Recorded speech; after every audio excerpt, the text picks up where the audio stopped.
نحمد نصلی علی رسول الکریم اما بعد اعوذ باللہ من الشیطان الرجیم بسم اللہ الرحمن الرحیم قد یعلم اللہ المعوقین منکم والقائلین لإخوانهم هلما إلینا ولا یأتون الباس الا قلیلا أشحة علیکم فإذا جاء الخوف رأيتهم ينظرون إليك تدور أعينهم كالذي يخشى عليه من الموت فإذا ذهب الخوف سلقوكم بألسنة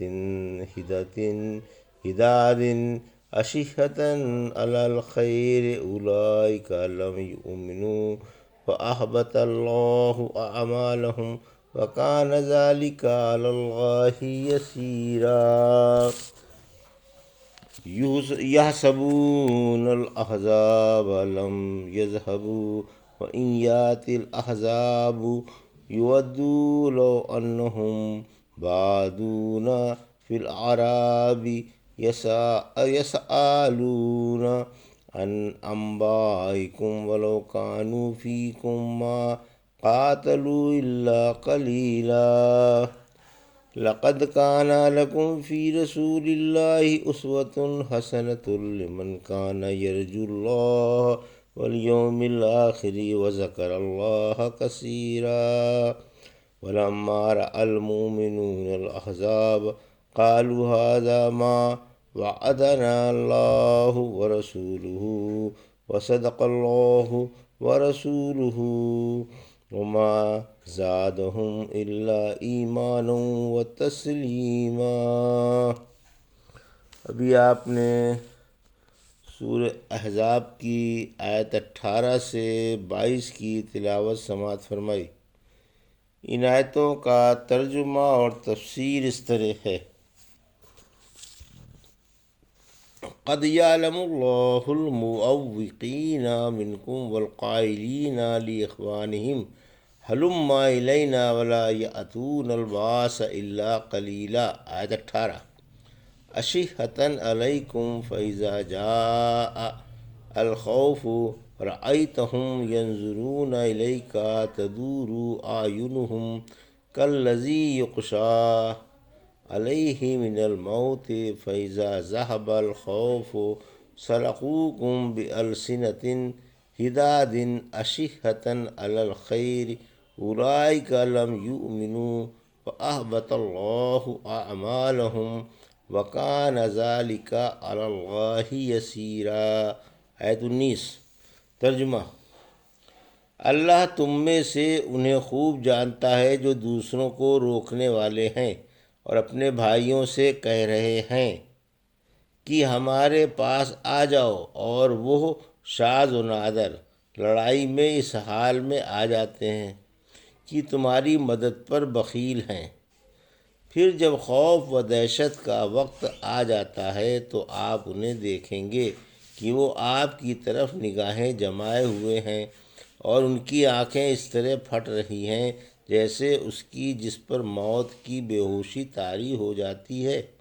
پھر جب دہشت ختم ہو جاتی ہے تو تمہارے سامنے اپنی تیز زبانوں سے چبڑ چبڑ کرتے ہیں اور مال کے بڑے ہی لالچی ہیں، یہ مومن ہی نہیں، اس لیے اللہ نے ان کے سارے عمل غارت کر ڈالے ہیں، اور یہ بات اللہ کے لیے بہت ہی آسان ہے۔ یہ تھا ترجمہ سورہ احزاب کی آیت 18 اور 19 کا۔ تفسیر: آیت 18: ہمیں منافق معلوم ہیں، یعنی ہمیں وہ معلوم ہیں جو دوسروں کو لڑائی میں آنے سے روک رہے ہیں اور اپنے پاس اٹھنے بیٹھنے والوں سے کہہ رہے ہیں یعنی کہ ہمارے پاس آ کر ٹھنڈی ٹھنڈی چھاؤں میں آرام کرو۔ یہ خود بھی کبھی کبھار جنگ میں آتے ہیں، کنجوس ہیں، تم سے محبت و شفقت کرنا پسند نہیں کرتے اور تمہاری خیر خواہی، ہمدردی اور غنیمت کے حصوں سے ناخوش رہتے ہیں۔ آیت 19: منافق بخیل و بزدل ہیں، یعنی تمہاری خیر خواہی اور ہمدردی میں بھی کنجوس ہیں اور حصے دینے میں بھی اور بزدل بھی ہیں۔ خوف کے وقت تھر تھر کانپنے لگتے ہیں اور مارے خوف کے ان کی حالت بالکل اس شخص کی سی ہو جاتی ہے جس پر موت کی بے ہوشی طاری ہوتی ہے۔ حسرت بھری نگاہوں سے تکنے لگتے ہیں اور بار بار ادھر ادھر مایوسانہ نگاہوں سے دیکھتے ہیں۔ پھر یوں ہی خوف ہٹ کر امن قائم ہو جاتا ہے تو اب اپنی چرب زبانی سے شیخیاں بگارتے ہیں، اپنی بہادری اور جواں مردی کے لمبے چوڑے دعوے کرتے ہیں اور بار بار کہتے ہیں کہ ہم نے جنگ میں بڑے بڑے شاندار کارنامے انجام دیے، حالانکہ بالکل جھوٹے ہیں۔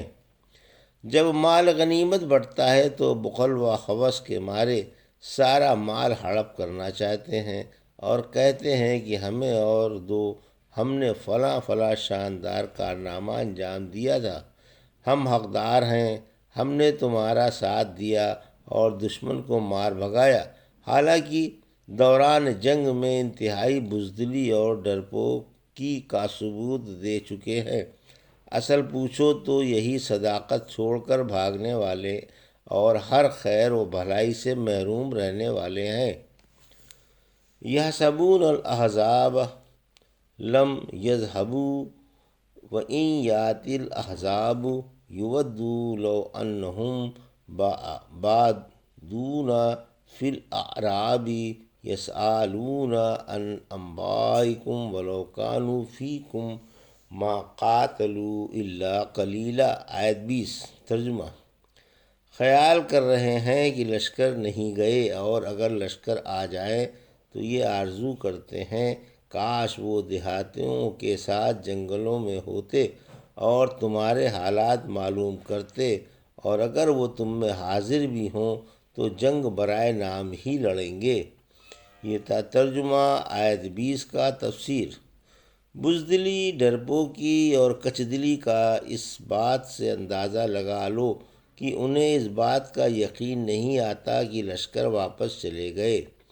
ان کا خیال ہے کہ وہ گئے نہیں بلکہ ان سے قریب ہیں اور کچھ دور ہٹ گئے ہیں، پھر اچانک حملہ کریں گے، اور اگر لشکر آ جائیں تو ان کی یہی دلی تمنا ہوتی ہے کہ وہ تمہارے ساتھ مدینے میں نہ ہوتے بلکہ کسی دیہات کے جنگل میں دیہاتیوں کے ساتھ ہوتے اور لوگوں سے تمہارے حالات معلوم کرتے کہ جنگ کا کیا انجام ہوا، کون جیتا اور کون ہارا۔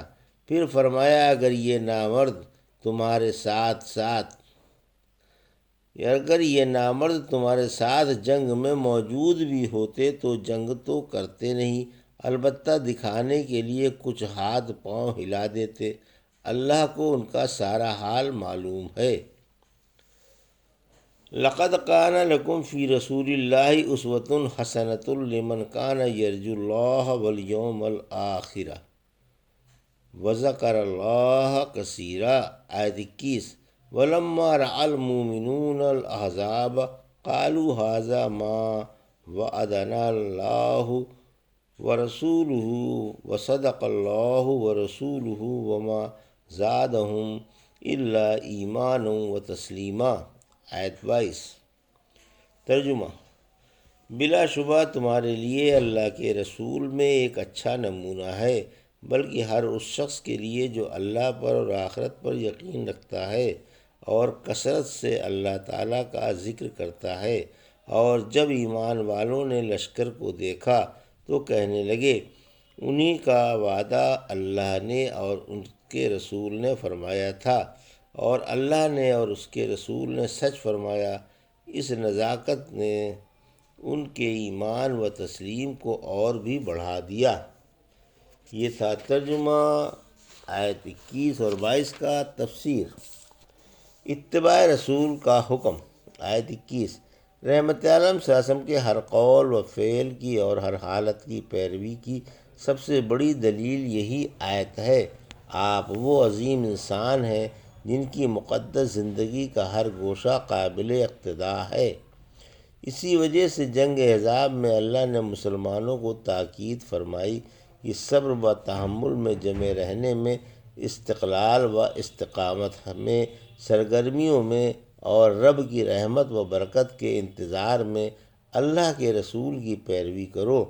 چنانچہ اللہ نے ان لوگوں سے جو بے چین و بے قرار اور سراسیمہ و پریشان تھے فرمایا کہ تمہارے لیے اللہ کے رسول کی ہر شان میں بہترین نمونہ ہے، تم ان کی اقتداء کیوں نہیں کرتے اور ان کی مبارک عادتوں کو نمونہ کیوں نہیں بناتے؟ پھر فرمایا کہ آپ کی زندگی ان لوگوں کے لیے اسوہ حسنہ ہے جو اللہ پر اور آخرت پر یقین رکھتے ہوں اور کثرت سے اللہ کا ذکر کرتے ہوں۔ آیت 22 مومنوں کی تعریف۔ اللہ کے مومن بندوں کی تعریف ہے کہ ان کا اللہ کے وعدوں پر ایمان ہے اور انہیں یقین ہے کہ دنیا اور آخرت میں انہی کا انجام بخیر ہوگا۔ وہ تو لشکر دیکھتے ہی کہنے لگے کہ ہم سے انہی پر تو فتح پانے اور انہیں کو شکست دینے کا وعدہ فرمایا گیا ہے، یا ہم سے اسی جانچ اور آزمائش کا وعدہ فرمایا گیا ہے جس کے پیچھے فتح و نصرت اور کامیابی جھلک رہی ہے۔ پھر فرمایا کہ اس آزمائش نے ان کے ایمان و تسلیم کو بڑھا دیا۔ اس آیت سے معلوم ہوا کہ ایمان گھٹتا بڑھتا ہے۔ پھر فرمایا کہ اس وقتی نزاکت و پریشانی نے ان کے ایمان میں اضافہ اور یقین کا استحکام پیدا کر دیا۔ انہوں نے اللہ کے احکام کے آگے اور رسول صلی اللہ علیہ وسلم کے فرامین کے آگے سر تسلیم خم کر دیا اور جھک گئے۔ یہ تھا سورہ احزاب کی آیت 18 سے 22 کا ترجمہ اور تفسیر جو بھی آپ نے سماعت فرمائی۔ بارک اللہ لی و لکم فی القرآن الحکیم و نفعنی وایاکم بالآیات الذکر الحکیم۔